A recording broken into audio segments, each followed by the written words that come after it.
জাতীয় সঙ্গীত না মাইনা, মুক্তিযুদ্ধকে না মাইনা, মুক্তিযুদ্ধকে না মাইনা, আপনার বিজয় দিবসকে না মাইনা, আপনার স্বাধীনতা দিবসকে না মাইনা, আমাদের মুক্তিযুদ্ধের চেতনাকে একেবারে পাশে সরাই দিয়া বাংলাদেশের রাজনীতি কেউই করতে পারবে না। যত কিছু ফাইজলামি করুক না কেন, বাংলাদেশে তাদের রাজনীতি, জনগণ তাদেরকে রাজনীতি করতে দিবে না। তাদের যে জনভিত্তি ভোটের রাজনীতিতে তারা, ইট ডাজন্ট ম্যাটার। জামাতের ভোট হলো আপনার এই 4%, জামাত মাত্র 3টে সিট তার আছে, সাতক্ষীরার 1-2, আর আছে আপনার জয়পুরহাটে।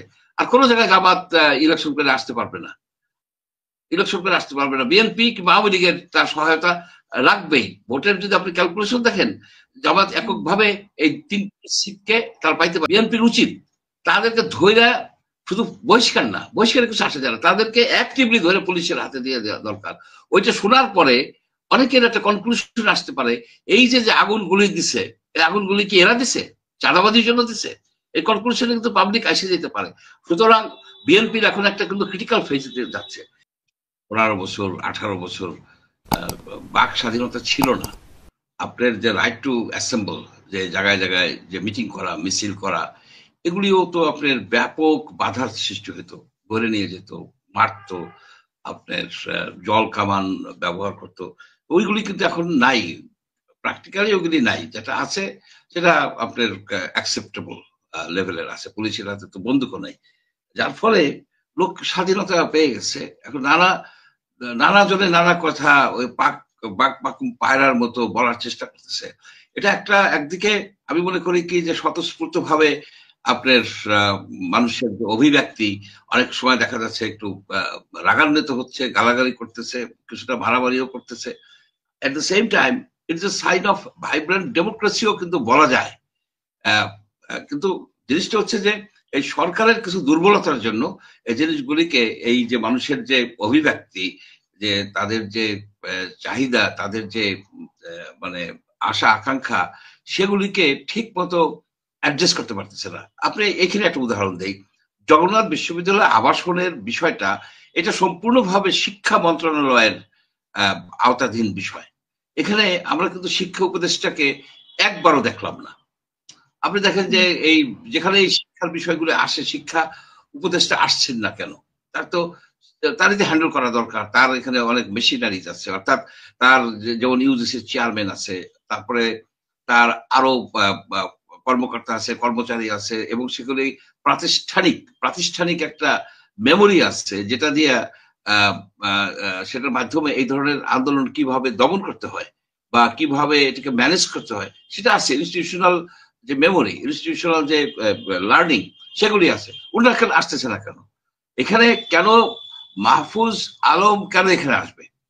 তার এখানে দরকার কি? সে তো আপনার তথ্যই। কিন্তু এখানে দেখানো হচ্ছে যে এই রাষ্ট্র, এই সরকারটা হচ্ছে এই দুইজন উপদেষ্টার, ইয়াং দুজন উপদেষ্টার, ছাত্রদের উপরে এসে, তাহলে ছাত্রদের নিয়ে নেন, আরো ছাত্রদের নিয়ে নেন, জগন্নাথের ছাত্রদেরকে নিয়ে নেন, প্রাইভেট ইউনিভার্সিটির ছাত্রদেরকে নিয়ে নেন, ছাত্রদের এই কোনো রকমের আন্দোলন থাকবে না। সেটা তো ঠিক হবে না, সেটা তো কোনো অবস্থাতেই সেটা কাম্য না। এখানে উপদেষ্টাদেরকে যার যার দায়িত্ব সেটাকে সঠিকভাবে পালন করার একটা বিষয় আছে। যেমন আপনার এই যে একটা আসছে যে পুলিশকে নিরস্ত্র করে ফেলবে, পুলিশকে সম্পূর্ণভাবে মারণাস্ত্র, লেথাল উইপন নিয়ে যাবে, এই ধরনের কথা পুলিশ বাহিনী যখন শুনে, সে তো তখন মানে ভয় পেয়ে যাওয়ার কথা। কোনো অবস্থাতেই পুলিশের হাতে যদি অস্ত্র না থাকে, তাহলে সে ডাকাতি ঠেকাইতে যাবে কিভাবে, সে চোর ঠেকাইতে যাবে কিভাবে, সে নিজেই বা কিভাবে নিজেকে সেভ জীবনেরই করবে? তো নিরাপত্তা নেই, তার জীবনের নিরাপত্তা নেই, তাহলে সে মানুষকে কিভাবে নিরাপত্তা দিবে? তাহলে সেই ক্ষেত্রে এই যে লন্ডনের ববিদের মতো একেবারে অস্ত্রবিহীন করে দিতে চাচ্ছে আমাদের এই সব উপদেষ্টারা, এটা তো ঠিক না। এই যে এইসব জায়গার জন্যই আমাদের এই হচ্ছে। তবে আমি খুব যে চিন্তিত বা দেশ কিন্তু অরাজকতার দিকে একেবারে চলে যাচ্ছে, এইটা আমি ভাবি না। এটা আমি ভাবি না, এটা একটা বহিঃপ্রকাশ হচ্ছে। মানুষের নানাবিধ সমস্যা আছে, কিন্তু মানুষের সমস্যা আছে, চাঁদাবাজির সমস্যা আছে, মানুষের এখনো দুর্নীতি হচ্ছে, এখনো অব্যবস্থাপনা আছে, সেই জন্য মানুষ ক্ষিপ্ত হয়। কিন্তু এইটাকে ম্যানেজ করা যায়, it is manageable, it should be managed.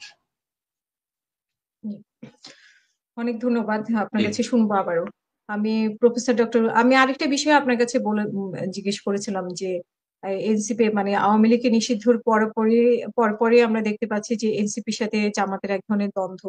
এই দ্বন্দ্ব কিসের জন্য বলে আপনি মনে করেন?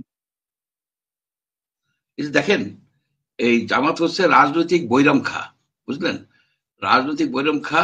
এরা যে আপনার এখন তারা বৈরম খার ভূমিকা পালন করতেছে এনসিপি কে নিয়ে। তারা আওয়ামী লীগের সাথে, যেটা হাবিবুর হাবিব সাহেব ক্লিয়ারলি বললেন, ওনার তো আহ, ইতিহাস মুখস্থ।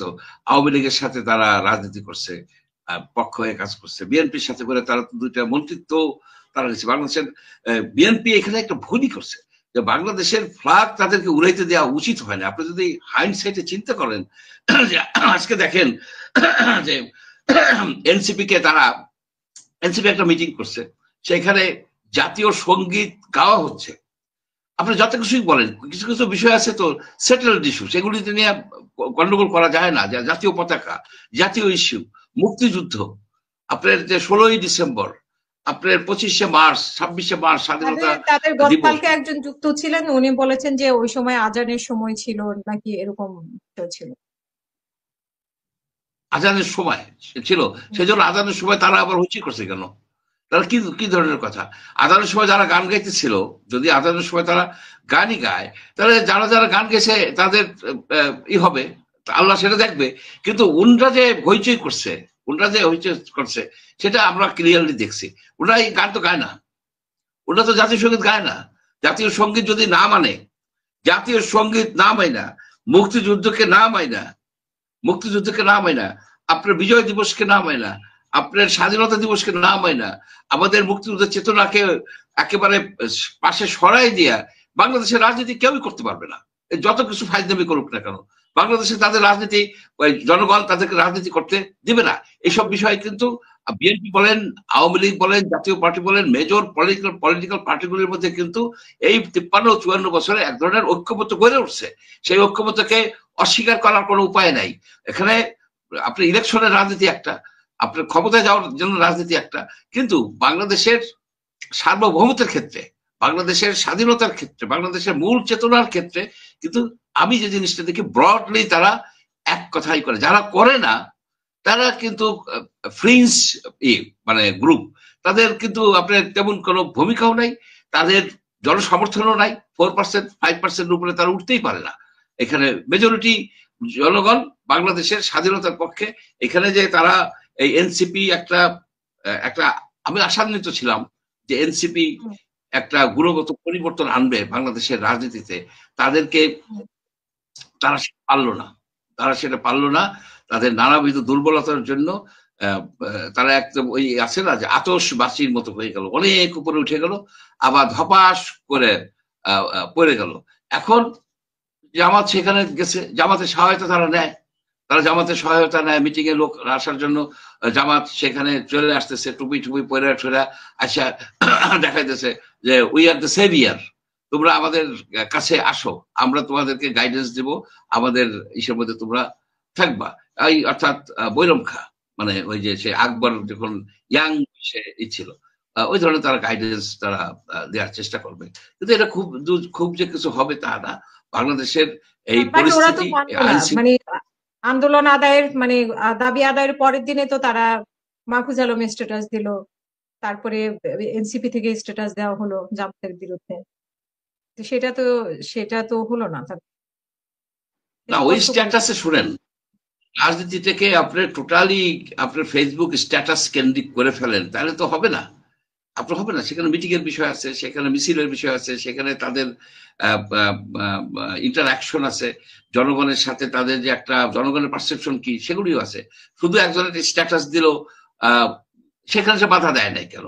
যখন এই গানের ওরা বাধা দিচ্ছে, তখন তো এদের প্রতিবাদ করা উচিত ছিল, যে জাতীয় সঙ্গীতের প্রতি আমাদের সবাই শ্রদ্ধা জানানো উচিত। যা কিছুই হোক, যে এনসিপি আর জামাতের যদি হয়, মানে একটা কোয়ালিশন হয়, এটা হবে সেই game, 0+0 is equal to 0 or maybe 1। এখানে তাদের যে জনভিত্তি ভোটের রাজনীতিতে, তারা ইট ডাজন্ট ম্যাটার। জামাতের ভোট হলো আপনার এই 4%, জামাত মাত্র 3টে সিট তার আছে, সাতক্ষীরার 1-2, আর আছে আপনার জয়পুরহাটে। আর কোনো জায়গায় জামাত ইলেকশন করে আসতে পারবে না। ইলেকশন করে আসতে পারবে না। বিএনপি কিংবা আওয়ামী লীগের তার সহায়তা লাগবেই। ভোটের যদি আপনি ক্যালকুলেশন দেখেন, জামাত এককভাবে এই 3 সিটকে তারা পাইতে পারে। এবং একবার যখন এককভাবে করছে 96-এ খুব সম্ভব, এককভাবে 96-এ জুনের ইলেকশনে তারা কিন্তু 3টে সিটি পাইছে, 3টার বেশি তারা সিটি পায় নাই। তাদের বিএনপি দরকার, তাদের বিএনপি দরকার, নাহলে আওয়ামী লীগ দরকার। আওয়ামী লীগ তারা রিক্রুট করতেছে তো, আওয়ামী লীগকে ব্যান্ড করে দিয়ে এখন তারা আওয়ামী লীগের লোকজন মালে গনিমত হয়ে গেছে, তাদেরকে রিক্রুট করতেছে। এটা শুনেন, রাজনীতিতে অনেক আগলি জিনিস আছে। এইসব আগলি ফেজ পার হয়ে একটা সময় আসবে যখন এই বাংলাদেশে চাঁদাবাজ উঠে যাবে, দুর্নীতি উঠে যাবে, আপনার এই যে বৈষম্য হীন হয়ে যাবে একটা সমাজ। একটা ভালো একটা জিনিস আমি দেখতেছি, তবে ইট উইল টেক টাইম। এটা যদি আমরা মনে করি যে 3 মাস 6 মাস ডিসেম্বরের মধ্যে হবে, তা না। আমাদের কঠোরভাবে আইন শৃঙ্খলা পরিস্থিতিকে আগে নিয়ন্ত্রণ করতে হবে। এই যে মাস্তান বলেন, এই যে মাস্তান, আপনি দেখেন এই যে হাবিবুর রহমান সাহেব হয়তো শুনছেন যে রিয়াদ চৌধুরী নামে একজনের, আমি শেয়ারও করছি, যে কিভাবে হুমকি দিচ্ছে একজন ইন্ডাস্ট্রিয়াল, আপনাকে আগুন দিয়ে দেবো। তাহলে এখন এইসব লোকদেরকে বিএনপির উচিত তাদেরকে ধরে শুধু বহিষ্কার না, বহিষ্কারে কিছু আসে যারা, তাদেরকে অ্যাক্টিভলি ধরে পুলিশের হাতে দিয়ে দেওয়া দরকার। ওইটা শোনার পরে অনেকের একটা কনক্লুশন আসতে পারে, এই যে আগুনগুলি দিছে, এই আগুনগুলি কি এরা দিছে, চাঁদাবাজির জন্য দিছে? এই কনক্লুশনে কিন্তু পাবলিক এসে যেতে পারে। সুতরাং বিএনপির এখন একটা কিন্তু ক্রিটিক্যাল ফেজে যাচ্ছে। তাদের জায়গায় জায়গায়, আমি গ্রামে যাই, আমি জানি তারা কিন্তু নেমে গেছে, এবং পাবলিক ভাবতেছে এটা কি আওয়ামী লীগের একটা প্রতিরূপ নাকি, আওয়ামী লীগের অপিঠ নাকি। এই জিনিস, এই কনসেপ্টটা আসলে কিন্তু বাংলাদেশের রাজনীতি ক্ষতিগ্রস্ত হবে। এখন সময় হচ্ছে অ্যাডমিনিস্ট্রেশনের সাথে মিলেমিশে এই বিএনপির নেতৃত্বের উচিত হবে, যেখানে যত চাঁদাবাজ আছে এদেরকে চিহ্নিত করা, এদেরকে ধরা দেওয়া। তাহলে আমরা একটা ভালো দিকে যাইতে পারবো। আমরা চাই এই যে 16 বছর 18 বছর আমরা যে সাফার করলাম, তার আগেও তো সাফার করছি। বিএনপি আমলেও যে একেবারে সুখে শান্তিতে ছিলাম, সবকিছু দুধ আর মধুর বন্যা বইতো, তা তো না। বাংলাদেশের এই যে রাজনীতি, বাংলাদেশের 54 বছরের রাজনীতির মধ্যে মাঝে মাঝে সুবাতাস বইছে, কিন্তু বেশিরভাগ সময় কিন্তু আপনার কাল বৈশাখী ছিল। জনগণ কিন্তু খুব একটা সুবিধা করতে পারে নাই। এখন একটা সুযোগ হয়েছে। আমরা মনে করি যে ডক্টর ইউনূসের একটা বিরাট সুযোগ আছে যে বাংলাদেশকে রাজনীতি থেকে ক্লিন করা। রাজনীতি কইরা একটা লোক এই 500 কোটি টাকার মালিক হবে, এই সিস্টেম যেন না থাকে। এইগুলির জন্য প্রথমে আপনার করা দরকার, সংস্কার করা দরকার। সেই জন্য আমি সবসময় বলি এই সংস্কার কমিশনগুলির কথা, আপনারা সেই সংস্কার করেন যে সংস্কারে একজন এমপি টাকা দিয়ে যেন ইলেক্টেড হয়ে আসতে পারে না, একজন এমপি যেন সন্ত্রাস দিয়ে ইলেকশন করে আসতে পারে না, একজন ডিসি যেন এই রাজনৈতিক দলের কথা অনুসারে কাউকে জিতেই না দেয়, যেটা আমরা দেখছি 2024 সালে, 2018 সালে, 14 সালে। এই যে ওসিদেরকে, ডিসিদেরকে আমরা দোষ দেই, আমরা তো তাদেরকে বন্দী করে রাখছি। তাদেরকে এই রাজনীতির হাত থেকে, রাজনীতিবিদদের হাত থেকে, পলিটিক্যাল পার্টির হাত থেকে মুক্ত করে তারা যেন ইন্ডিপেন্ডেন্টলি কাজ করতে পারে, তারা যেন তাদের যে ন্যায্য যে অধিকার, ন্যায্য যে কার্যক্রম, সেটা যেন চালাই যেতে পারে। এবং একজন লোক রাজনীতিক হইলো, মন্ত্রী হলো, এমপি হলো, উপজেলা চেয়ারম্যান হলো, সে যে লুটপাট করবে তার বিরুদ্ধে বিল্ট ইন সিস্টেম ডেভেলপ করতে হবে। রাজনীতি করবে সেবার জন্য, এবং তার জন্য যে ভাতা দেওয়া আছে, দিয়ে আসছে, বাড়ি দিয়ে আছে, অনেক কিছু দিয়ে আছে। তারপরে কেন এই লুটপাট করবে? যারা এই লুটপাট গুলো অতীতে করছে তাদের পানিশমেন্ট দেওয়া উচিত।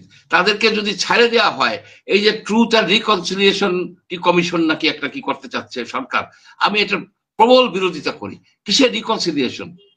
যে লোক চাকরির জন্য 5 লাখ টাকা নিচ্ছে, একটা পুলিশের চাকরির জন্য, একটা দপ্তরি চাকরির জন্য 3 লাখ টাকা নিচ্ছে, 7 লাখ টাকা নিচ্ছে, এই যে করছে, তার কিসের রিকনসিলিয়েশন? সে থাকবে জেলে। যদি জেল বাড়াইতে হয় আপনি জেল বাড়াবেন, আপনি যদি ট্রাইব্যুনাল করতে হয় প্রত্যেকটা ডিস্ট্রিক্টের ট্রাইব্যুনাল করে ধরে ফেলান।